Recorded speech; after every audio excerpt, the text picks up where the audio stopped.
का डर था आखिरकार वही होता हुआ नजर आ रहा है।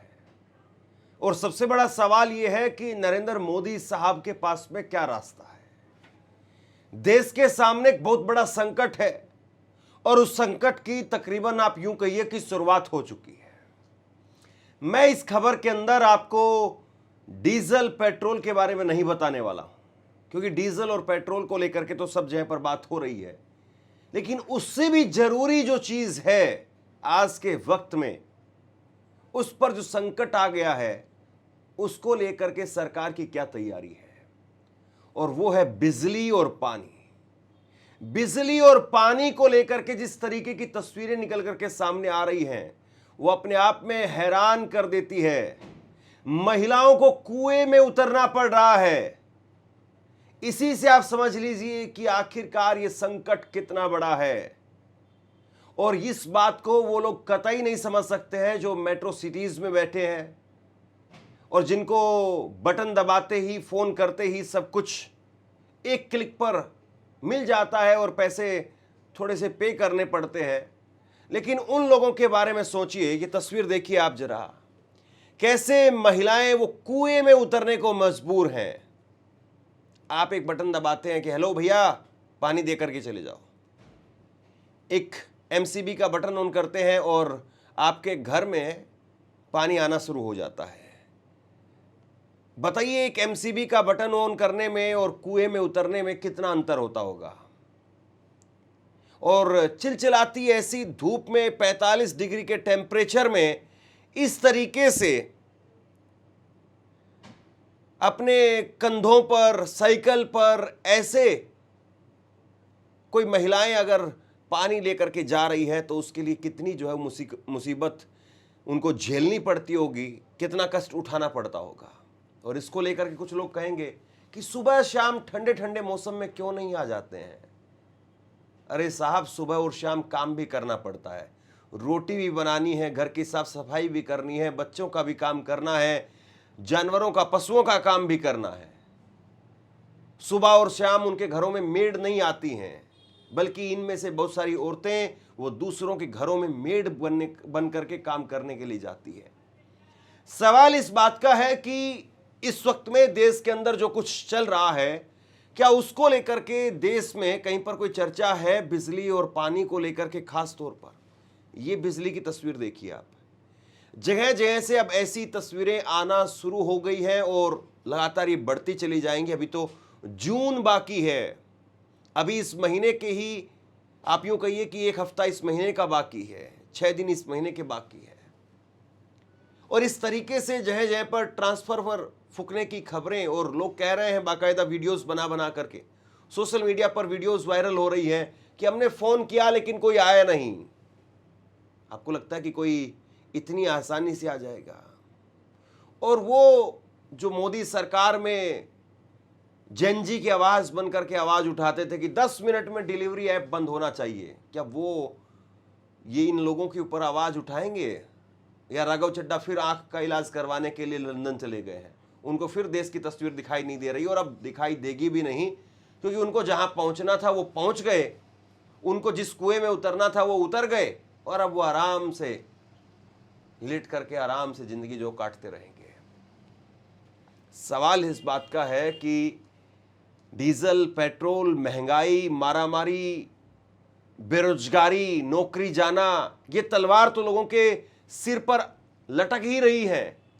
लेकिन इन सारी तलवारों के साथ में देश में एक बहुत बड़ी आबादी ऐसी है, महाराष्ट्र में है, गुजरात में है, मध्य प्रदेश में है, और इन सारे राज्यों में भाजपा की सरकार है। राजस्थान के अंदर है, वहां पर भी भाजपा की सरकार है। और अगर आप चले जाएंगे तो हरियाणा में भी नारनौल और महेंद्रगढ़ की तरफ कुछ इलाके वहां पर भी है जहां पर पानी की बहुत भारी किल्लत है। नागौर की तस्वीर देखिए आप, नागौर राजस्थान की तस्वीर है जहां पर पानी के टैंकर, ट्रैक्टर कितनी लंबी कतार में यहां पर खड़े हुए नजर आ रहे हैं। लेकिन इस पर बात कौन कर रहा है, इस पर चर्चा कौन कर रहा है? हमारी मीडिया की स्टोरी आप देखिए, स्टोरी नंबर 1, अंजना ओम कश्यप की स्टोरी नंबर 1, मजहब मस्जिद अवैध कब्जा, सुरक्षा की गारंटी। ये स्टोरी नंबर 1 है इनकी, जिसमें ये मस्जिद के बारे में बात कर रही है, अवैध कब्जे के बारे में बता रही है। ये इनकी स्टोरी नंबर 1 है। स्टोरी नंबर 2, बंगाल में सरकार सनातनी कुर्बानी पर तनातनी। अरे आदमी की कुर्बानी हो रही है, उस पर तनातनी कब करेंगी आप? जानवर की कुर्बानी को लेकर के और ये बकरीद और ये वो फला फला इन सारी चीजों को लेकर के आप 7वें आसमान पर चढ़ जाती हैं। आप सरकार पर कब चढ़ाई करेंगी? आदमियों की कुर्बानी हो रही है यहां पर, बताइए जरा। और क्या जानवर वहां नहीं मर रहे हैं? एक तस्वीर मैं आपको दिखा नहीं सकता हूं, ये तस्वीर पिछले 2 दिन से वायरल है, वो तस्वीर मैं आपको नहीं दिखाऊंगा। एक तस्वीर पिछले 2 दिन से राजस्थान की वायरल है, जहां पर न जाने कितनी बड़ी संख्या में गाय मरी पड़ी हुई दिखाई दे रही है। और इस वक्त में क्या ये योगी आदित्यनाथ, मोहन यादव जो सरकारी गौशाला हैं, उनके अंदर अपने कैमरे ले जाकर के दिखा सकती हैं कि वहां पर क्या स्थिति है? जानवरों की तो हालत क्या ही आप ये दिखाएंगे, ये आदमियों की हालत नहीं दिखा पा रहे हैं। और सोचिए, जो सरकार अगर आदमियों के लिए नहीं कर पा रही, वो जानवरों के लिए कितना कर पा रही होगी, पशुओं के लिए कितना कर पा रही होगी। मैं कल एक वीडियो देख रहा था जहां पर बताया गया कि साहब पानी नहीं है, कुछ नहीं है, और एक बड़ा होल बना दिया गया है और उस बड़े होल के अंदर बहुत बड़ी संख्या में गाय जो है वो डाल दी गई है। दिल्ली के एक सांसद हैं योगेंद्र चंदोलिया, भाजपा के सांसद हैं वो, और उनका जन्मदिन था, तो वो अपने जन्मदिन पर सालासर बालाजी गए और सालासर बालाजी जाकर के और उन्होंने आम रस पिला करके गायों को अपना जन्मदिन मनवाया। मैं हैरान हूं कि कहीं तो जो है वो गायें पोलोथीन खा खा करके मर रही हैं, पानी नहीं है, जानवर परेशान है, और कहीं जो है वो इस तरीके की कैमरे पर रील बनाई जा रही है, आम रस पिलाया जा रहा है। गजब है साहब, आम रस। और कब तक जो है वो लोग इसके बारे में बात नहीं करेंगे? और ये जो संकट है, ये पेट्रोल और डीजल से कहीं ज्यादा बड़ा है, क्योंकि पेट्रोल और डीजल अगर नहीं होगा तो आपके पास में एक दूसरा ऑप्शन है कि चलिए धक्का खा करके किसी तरीके से कोहनिया लात घूसे खा करके आप पब्लिक ट्रांसपोर्ट में चढ़ जाएंगे। और ये शब्द मैं इसलिए इस्तेमाल कर रहा हूं क्योंकि एक दिन आप कोशिश करिए दिल्ली मेट्रो में सफर करने की या बसों में सफर करने की, आपको पता चल जाएगा। इस वक्त में इतनी मारामारी है कि मेट्रो और रेल में लोग कैसे जो घुसते हैं और कैसे निकलते हैं, उनको निकलना और घुसना नहीं पड़ता, अपने आप भीड़ जो है वो अंदर लेकर के चली जाती है और भीड़ बाहर कर देती है।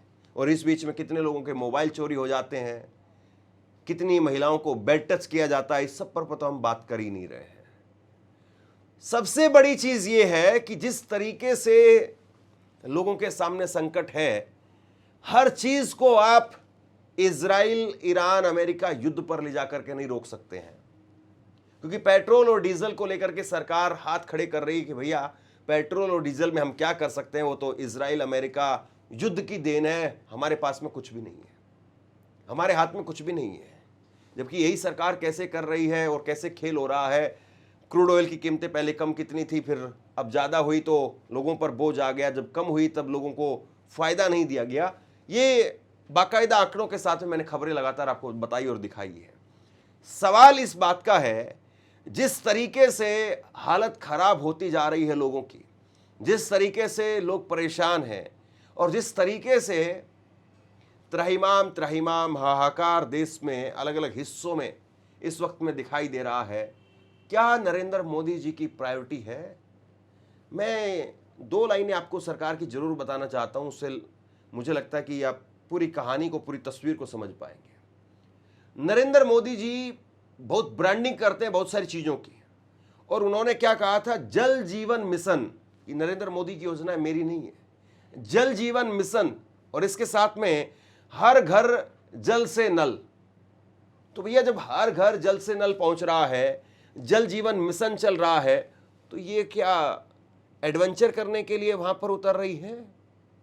इनके वहां पर वाटर पार्क नहीं है, इसीलिए ये कुओं में कूद कूद करके महिलाएं नहाने के लिए नीचे जा रही हैं, और ये साड़ी नहीं बल्कि ये स्विमिंग कॉस्ट्यूम है इनका।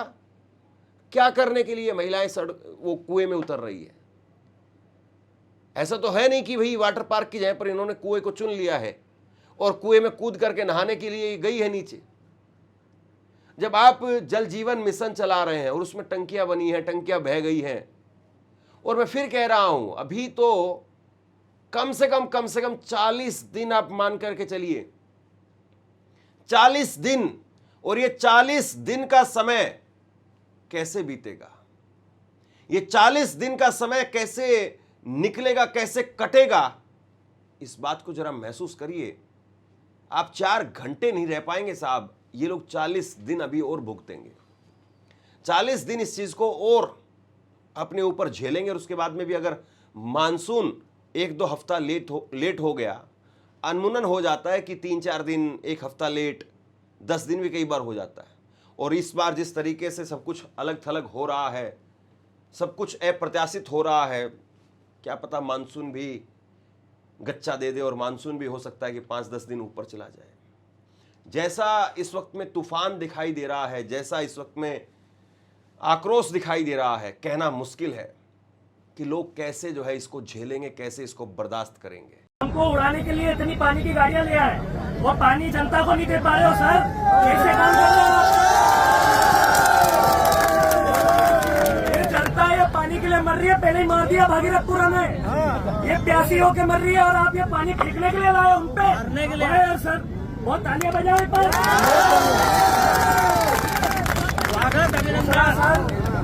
सर, पानी करो, पानी करा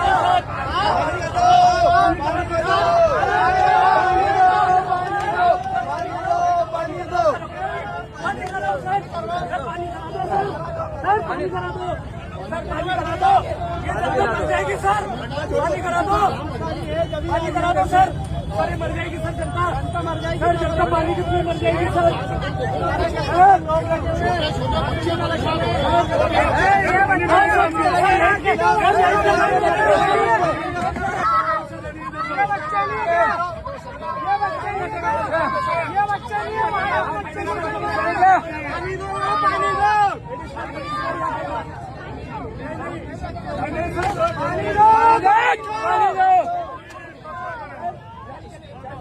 परेशान हो रहे जब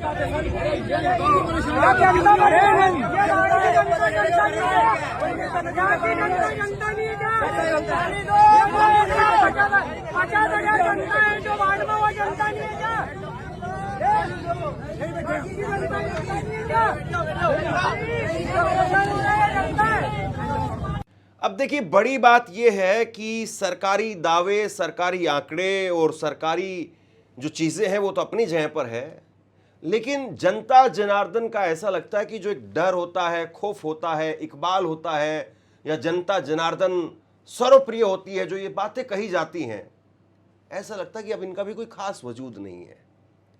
ये देखिए, आप योगी आदित्यनाथ की स्टेटमेंट है, और योगी आदित्यनाथ साहब जो है वो कह रहे हैं कि कहीं भी न हो बिजली संकट, लापरवाही अक्षम्य है। ये कल बैठक हुई है उत्तर प्रदेश में। उत्तर प्रदेश एक ऐसा राज्य है जो सबसे बड़ा राज्य है, और उत्तर प्रदेश में 8 महीने के बाद में चुनाव होने जा रहे हैं, और उत्तर प्रदेश के मुख्यमंत्री साहब वो आए दिन नमाज यहां नहीं होगी, सड़क पर नहीं होगी, वो नहीं होगा, वो नहीं होगा, इसको लेकर के मुद्दा बनाते हैं। लेकिन जरा आप बता सकते हैं मुख्यमंत्री साहब कि आपने कितने अफसरों को सस्पेंड कर दिया, कितने लोगों को सस्पेंड कर दिया? क्योंकि कार्रवाई तो होनी चाहिए। और दूसरी बात, अफसरों को आपने दे क्या रखा है वो भी सामने रखिए, क्योंकि अफसर अपने घर से बिजली थोड़ी ना ले आएंगे कि अपने घर से टिफिन में बिजली पैक करवा करके लाएंगे और उसको ला करके और पावर स्टेशन के अंदर रख देंगे और उसके बाद में पूरे इलाके में बिजली चलती रहेगी। अगर बिजली है और उस बिजली को नहीं डिस्ट्रीब्यूट किया जा रहा सही तरीके से, तो आपने कितने अफसरों पर कार्रवाई की? पहली बात। दूसरा सवाल कि बिजली की आपूर्ति जितनी है होनी चाहिए, क्या उतनी आपूर्ति आपकी सरकार करवा पा रही है? और तीसरा सवाल कि जो आपके नेता इस वक्त में चक्कर काट रहे हैं, लखनऊ टिकट के लिए लॉबिंग कर रहे हैं, वीडियोस बनवा रहे हैं, रील बनवा रहे हैं, बैठकें कर रहे हैं, दिल्ली में जाकर के, लखनऊ में जाकर के, अलग अलग जगह पर, क्योंकि सबको पता है कि अभी से सर्वे वगैरह सब कुछ शुरू हो चुके हैं, टिकट के लिए अभी से ही मारामारी शुरू हो जाएगी, और उत्तर प्रदेश में बस बीजेपी की किसी तरीके से टिकट ले लो और उसके बाद में अपने आप तो मोदी जी जिता ही देंगे। तो सवाल यह है कि जो टिकटों के लिए मारामारी हो रही है और टिकटों के लिए जो दौड़ धूप हो रही है, या फिर जो बैठे हुए हैं विधायक बन करके और उनको जब पता चल रहा है कि सर्वे में हमारा नाम कट सकता है, हमारा नाम हो सकता है कि इस बार विधायक के तौर पर ड्रॉप कर दिया जाए और हमारी टिकट कट जाए, तो वो अपनी टिकट बचवाने के लिए भाग रहे हैं। क्या इस तरीके से आपके जो नुमाइंदे हैं और आप यानी बीजेपी जो दुनिया की सबसे बड़ी पार्टी है और आपके पास में आरएसएस जैसा संगठन है, तो क्या वो लोगों के बीच में है कहीं पर? क्या वो पानी सप्लाई करते हुए कहीं दिखाई दे रहे हैं? बताइए जरा। कुल मिलाकर के देश के सामने जिस तरीके का संकट है, ऐसे में सबसे बड़ा सवाल ये है, क्या वाकई जिस तरीके के हालात होने चाहिए और जिस तरीके के फैसले, जिस तरीके का एक्शन होना चाहिए वो है भी, या लोगों को ऑटो पायलट मोड पर छोड़ दिया गया है कि ठीक है अभी तो 8-9 महीने हैं, चलने दो, होने दो। लोगों की यादाश्त 8 दिन में खत्म हो जाती है। कोई मुद्दा जो है वो 1 हफ्ते में फीका पड़ जाता है।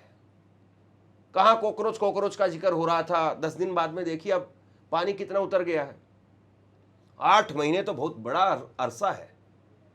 और फिर उसके बाद में वही जनवरी फरवरी के आसपास में कुछ न कुछ हिंदू मुसलमान को लेकर के कुछ न कुछ आ ही जाएगा और लोग फिर वही शुरू हो जाएंगे कि नहीं भाई अपने को तो शुद्ध सनातनी ये वो फला फला जो बातें कही जाती मैं कहना नहीं चाहता हूं। कुल मिलाकर के सवाल इस बात का है कि सरकार कितना आपके द्वार है और कितना आप दर दर भटक रहे हैं।